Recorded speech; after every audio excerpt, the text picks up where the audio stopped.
Hello everyone, ICT virtual classes में मैं योगेश केवनी आपका स्वागत करता हूं। तो जैसा कि आप जानते हैं, हम लोग यहां पर पढ़ रहे थे एवरेज स्पीड के बारे में, हमने चर्चा कर ली थी। ठीक है, तो एवरेज स्पीड के बारे में अगर हमने यहाँ पर चर्चा की थी, तो एवरेज स्पीड पर हमने सारे तरीके के क्वेश्चन यहाँ पर टैली कर लिए थे। ठीक है, चलिए एक छोटा सा क्वेश्चन और करते हैं, फिर बढ़ते हैं आगे। A person goes from point A to B in time t1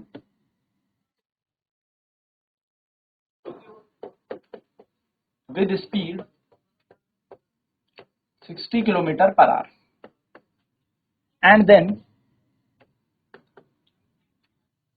point B to C again in time t1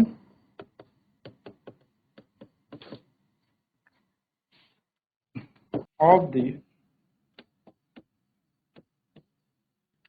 person. देखो क्या कह रहा है क्वेश्चन कि A से B और B से C दो पॉइंट पर बॉडी गई। A से B गई है 60 किलोमीटर पर आवर, कितने टाइम? t1 घंटे में। और B से C गई है 40 किलोमीटर पर आवर की स्पीड से, कितने टाइम पे? t1 ही टाइम पे गई है। हमें एवरेज स्पीड निकालनी, तो हम लिखेंगे the speed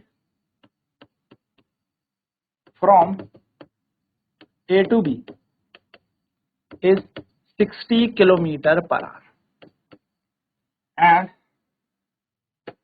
time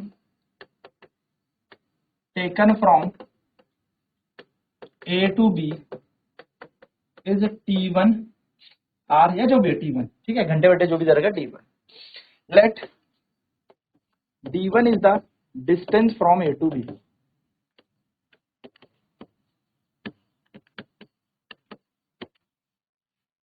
so distance is equal to speed into time, है ना। ये क्वेश्चन नंबर 1 मान के अब रोक देते हैं। नेक्स्ट अगर हम बात करें, हमें पता है distance is equal to speed into time. ठीक, next again distance from speed from B to C is B से C तक की स्पीड जो है वो है 40 kilometre per our. Time from B to C is t1। Distance from B to C B d2, हमने d2 distance मान लिया, तो डिस्टेंस कैसे निकलेगा? Speed into time. अब हम जानते हैं एवरेज स्पीड का जो फॉर्मूला है वो होता है total distance upon total time. ठीक, तो एवरेज स्पीड का फॉर्मूला हो जाएगा total distance d1 plus d2 और टोटल टाइम हो जाएगा t1 प्लस t1, क्योंकि टाइम t1 दिया है ना। अब d1 की वैल्यू क्या है? 60 t1, इसकी है 40 t1 whole divide by 2 t1 ना। 2 t1 कितना हो जाएगा? 2 t1। तो यहाँ पर हो जाएगा ऊपर 40 और 60 100 t1 बटा 2 t1, t1 से t1 कैंसिल, 2 ये 50 काट देगा, तो ये आ जाएगा एवरेज स्पीड बराबर, एवरेज स्पीड आ जाएगी 50 किलोमीटर पर आवर। तो एवरेज स्पीड आ गई 50 किलोमीटर पर आवर। ठीक है, चलिए तो ये सिंपल सा क्वेश्चन है, जल्दी से इसको सॉल्व करेंगे, देन बढ़ते हैं हम अगले प्रश्न की तरफ।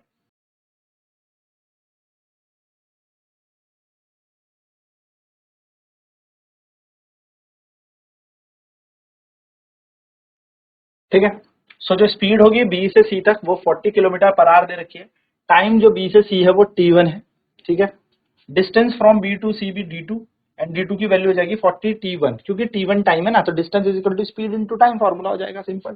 तो अगर हम यहाँ पर बात करेंगे तो average speed is equal to total distance upon total time, यानी कि औसत चाल बराबर कुल दूरी बटा कुल समय। कुल दूरी कितनी है? 60 t1 plus 40 t1 upon 2 t1, तो 60 प्लस 40 होता है 100 t1 अपॉन 2 t1, t1 से t1 कैंसिल, और आंसर आ जाएगा यहाँ पर 50 किलोमीटर पर आवर, 50 किलोमीटर प्रति घंटे की बन जाएगी। चलिए नया क्वेश्चन यहां पर करते हैं। क्वेश्चन है a body covers certain distance with speed 60 kilometer per hour and then half of the distance। एक काम करो, इस क्वेश्चन को थोड़ा सा चेंज करो। A body covers half of the distance, a certain distance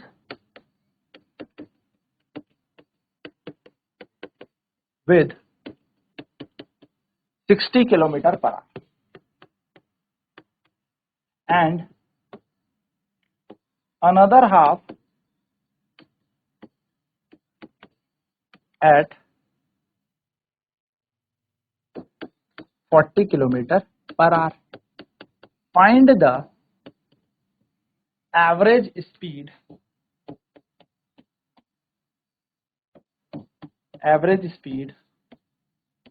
of the body। ठीक है, find the average speed of the body. देखो ए से बी गए और बी से सी गए। उसने कहा मान लो ये पूरा डिस्टेंस डी है, तो आधा डिस्टेंस कितना होगा d/2 और आधा डिस्टेंस कितना होगा d/2। So let the complete distance, इसका दूसरा मेथड भी बताऊंगा, ठीक है, don't worry. BD half of the distance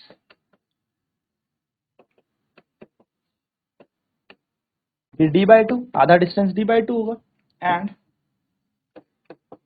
speed to cover half distance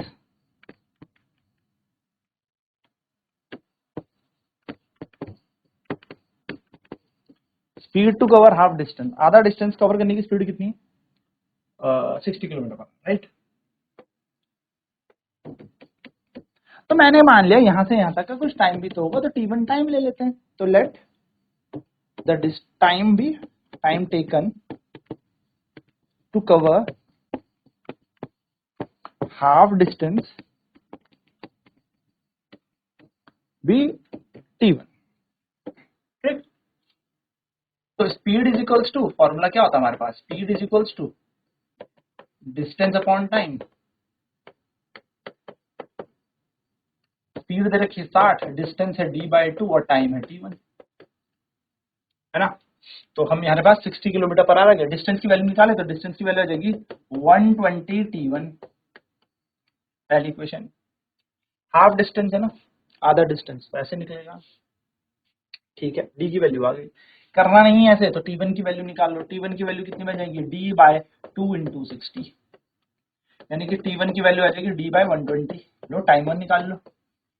similarly अब बढ़ते हैं, the speed to cover another half distance,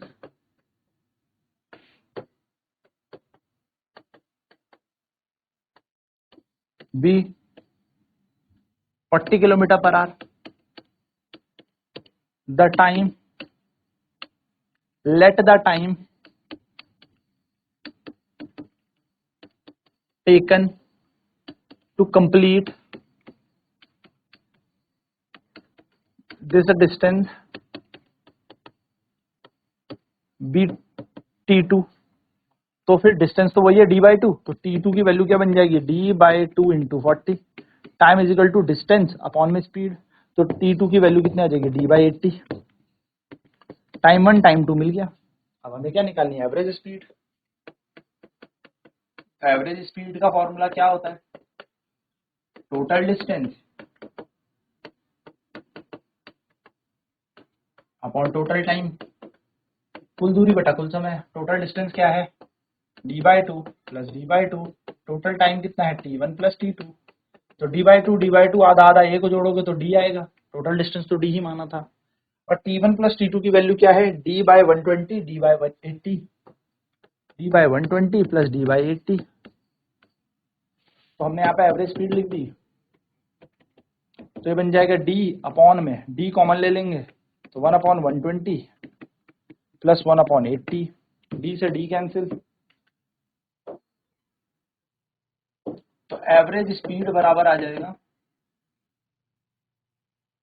1/120 plus 1/80।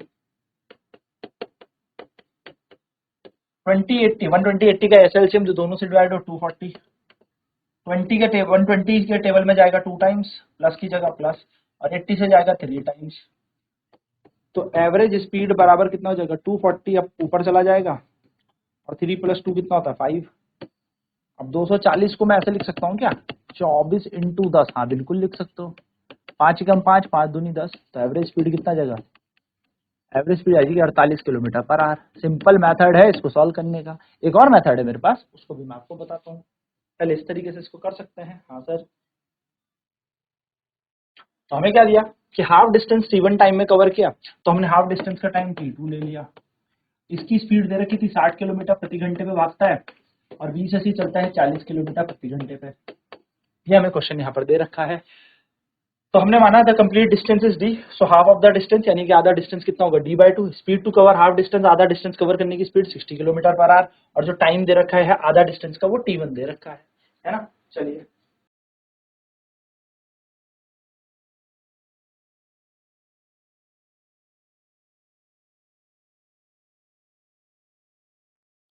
तो speed is equal to distance upon time, तो स्पीड है 60, डिस्टेंस है d/2 इंटू t1, t1 की value आएगी d/2 into 60, तो t1 is equal to d/120। So speed to cover another half distance भी 40 kilometre per our, यानी कि another half करना है, आगे का हाफ कवर करना है, तो उसमें कितना लगा 40 किलोमीटर प्रति घंटे की चाल से चल रहा था, तो टाइम लगा इसके लिए t2, तो t2 is equal to d/2 into 40, तो t2 is equal to d/80, यानी कि दोनों टाइम हमारे पास आ गया, पहला d/120, दूसरा d/80।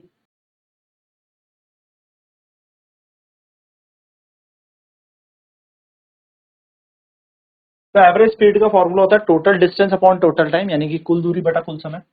तो कुल दूरी क्या होगी d/2 प्लस d/2, और टाइम होगा t1 प्लस t2। तो d/2 कितना हो गया d, भैया आधा आधा जोड़ोगे तो एक होता है, एलसीएम लोगे दो, 2d आएगा, 2 से 2 कैंसिल हो जाएगा, और यहाँ है t1 प्लस t2, t1 की वैल्यू थी d/120, t2 की वैल्यू थी d/80, ये निकाली थी ना, बस इसको यहाँ पे लगा दिया।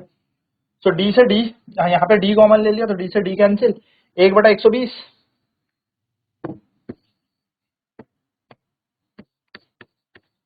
तो यहाँ पे 1/120, d बाहर चला गया, 1/80, ठीक है।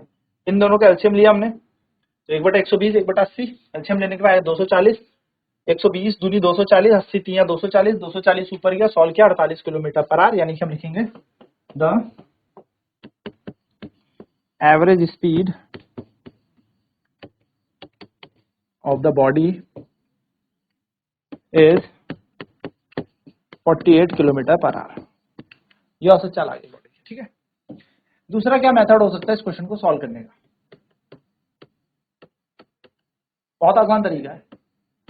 ए से बी और बी से सी, अब डिस्टेंस तो पूरा था, यहां से यहां तक की वैल्यू है 60 किलोमीटर पर आवर, यहां से स्पीड कितनी थी ए से बी तक की 60 किलोमीटर प्रति घंटा, और यहाँ थी 40 किलोमीटर प्रति घंटा, यही था हमारे पास। एक काम करो, पूरा डिस्टेंस ही डी मान लो ना, या 2d मान लो, तो ये कितना हो जाएगा डी, और ये डी, ऐसा भी तो कर सकते हो, क्यों मानो d/2 बस। तो हमारे पास पता है हमें ए से बी जाने की स्पीड, तो speed from A to B 60 kilometre per hour, ये दे रखी है। Distance from A to B वो कितना है डी, तो time taken from A to B, तो टाइम कितना हो जाएगा t1, और वो जाता है डिस्टेंस अपॉन स्पीड, खत्म कहानी, पहली इक्वेशन मान लो।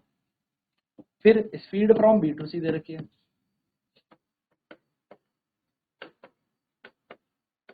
स्पीड फ्रॉम बी टू सी, तो बी से सी की स्पीड कितनी दे रखी है 40 किलोमीटर प्रति घंटा। Distance from B to C, distance from B to C, ये हमने डी मान लिया। Time from B to C वो t2 मान लिया, तो time is equal to distance upon speed. Average speed का फॉर्मूला क्या होता है? एवरेज स्पीड का फॉर्मूला होता है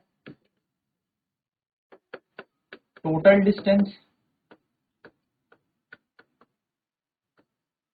अपॉन टोटल टाइम, यानी कि एवरेज स्पीड होती है कुल दूरी बटा कुल समय। तो एवरेज स्पीड कुल दूरी कितनी है 2d, और कुल समय कितना होगा t1 प्लस t2, बस d प्लस डी होना था ना, कुल दूरी को तो 2d मान लिया था, कोई दिक्कत ही नहीं है। पहला है d/60, दूसरा है d/40, तो 2d ऐसी, ये लिखेंगे d/60 plus d/40। Average speed ऐसी 2d ऐसी, d को d रख दो, यहाँ आएगा 1/60 प्लस 1/40, d से d कैंसिल, एवरेज स्पीड बराबर 2 ऐसी रहेगा ऊपर, और यहाँ पे आ गया 1/60 प्लस 1/40। अब गणित कहती है भाई 1/1 वाले को सॉल्व करने के लिए क्या लेते हैं एलसीएम, तो 2 ऐसी 1/60, तो एलसीएम कितना आएगा 60 और 40 का, ऐसा नंबर जो दोनों से डिवाइड 120, 60 दूनी 40 तिया, तो एवरेज स्पीड आ जाएगी 2 गुणा 120 बटा 5, इसे काट दो तो 24 पंजे और 24 दूनी 48, तो 48 किलोमीटर प्रति घंटा आपकी क्या जाएगी औसत चाल आ जाएगी। दूसरा तरीका ये है,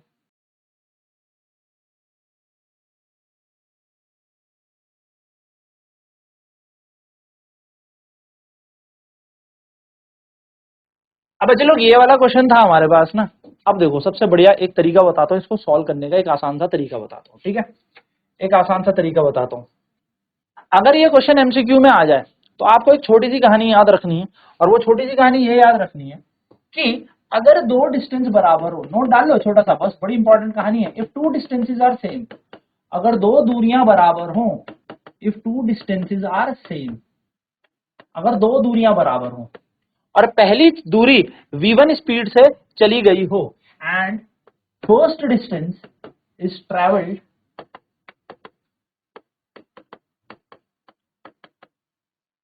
with speed v1 and another, और दूसरा जो है दूसरी बराबर वाली दूरी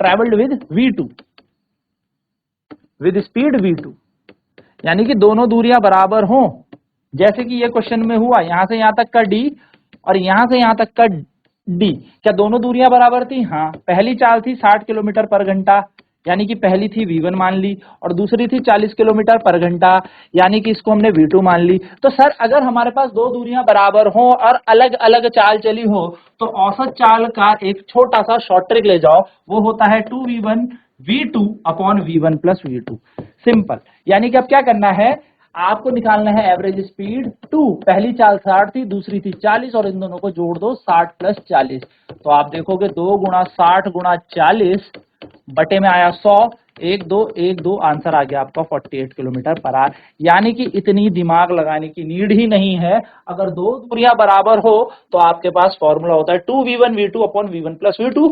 पहली दूरी तय करने की स्पीड है v1 और दूसरी दूरी तय करने की स्पीड है v2। चलिए नोट कर लें फटाफट।